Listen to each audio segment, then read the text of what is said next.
You're listening to In My Humble Opinion with Maxilia Robinson and Charles Lewis. Only on 101.3 Jams.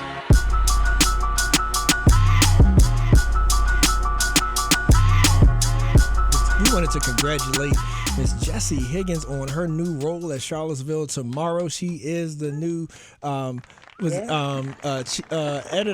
managing editor at Charlottesville tomorrow. So Jessie, continued success and great work. And as I mentioned, our next live show, first Sunday of December, we plan to have Giles on, as well as your two newest hires, to talk about the new vision going forward next year with our whole Charlottesville Inclusive Media Project. Awesome. Charlottesville tomorrow, your new engagement reporter, Tamika, new chief editor, Angelie.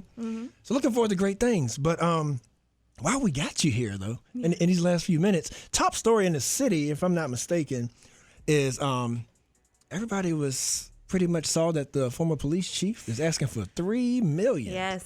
Like, I got to say that like Dr. Evil, million, Yes.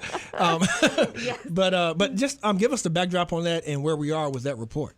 Well, frankly, I'm pretty surprised that was all she asked for. It looks like that is her opening offer in order to avoid a lawsuit. And the threat is that if the city doesn't settle with her for this $3 million, that she's going to take them to court and ask for a lot more. Right.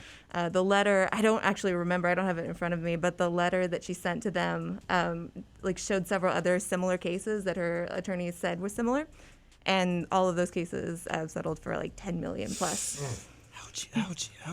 Wow. Yeah. So, so what's the word, that you're getting on your report as far as, I guess, coming from her camp versus coming from the city?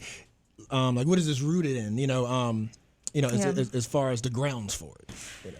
Well, the city hasn't said much since the threat. Well, actually, the city hasn't said anything since the lawsuit threat. But so her allegation is that she was fired because she disciplined some white officers who were members of SWAT and then disbanded that team. And the scenario for that discipline, and you'll have to forgive me, some of this are I've tag team with our reporter Charlotte. Oh yeah, you're fine. Yeah, we got you. So the SWAT team allegedly did some pretty heinous acts. And there was officers that were accused of child abuse and several other threatening to kill members of the command staff and several other police officers. And so when Chief Brackney found out about that, her response was to discipline them. Several of them resigned. I think one was terminated. I'm not sure what the outcome of the other was. And so her allegation is that she did that, and then the city responded by firing her for no cause. Oh, there we go. So the former my mic's cutting out. Oh, sorry about that. That's okay. The former city manager, his explanation for firing her was that the department itself had really low morale and a lot of people were leaving. And he found that out through two surveys, one that the police department did internally and another that an outside agency came in and did. And so he, in a very short order of time, he said, shortly after this SWAT incident happened, found out that the department was in chaos and responded by talking to a few people, decided that Brackney didn't have the type of leadership skills necessary to carry the department out of that, and thought we need a new leader in here. We're gonna get rid of her. So those are the two opposing sides. And now, obviously, our city manager resigned over this. The public. He said that there was public. I think his word was vitriol. I never actually said that word out loud. Yeah, I think that's what it was. Yeah. That was his word. And he received a lot of negative feedback in a very short order. Right. And so now I think Brackney has also said, alluded in several different ways that she's interested in getting her job back.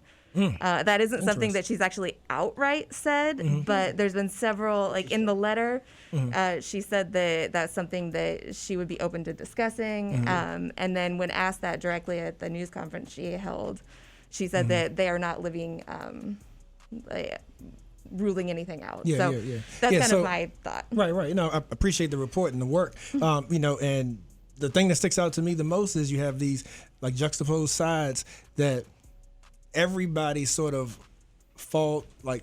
in my opinion, fell back when it came to which side of her like that you were on, and then it switched at the end. You know what I mean? It was almost like police gave this outward face, city gave an outward face that like this is one of ours we support. Whereas I feel like the black community in a lot of ways did just the opposite. It was like, oh, but you're one of them kind of thing, and we don't feel respect. Now it's reversed. I just feel like we as a community and the people, we got to start appreciating and respecting those that really do have our interests at hand. Because I personally feel like that if she wasn't trying to change the culture, then they wouldn't have been against her. Right.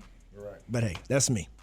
It was pretty shocking when she was fired the way that she was. Yeah. I did not see that coming, and I've been following the police department pretty closely. Yeah. But like I said, thanks for all the work you do, Jessie. We got to have you back because we are up against the end of the show. But we appreciate that support and wanted to sort of give you your flowers as well.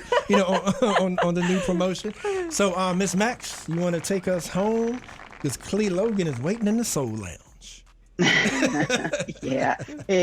You guys see that I do this all the time. I just want to thank our listeners. Thank you for making, in my humble opinion, what it is. Thank you to the host. Great conversation as usual, fellas. Can't wait to do it next time. You're listening to In My Humble Opinion with Maxilia Robinson and Charles Lewis, only on 101.3 Jams.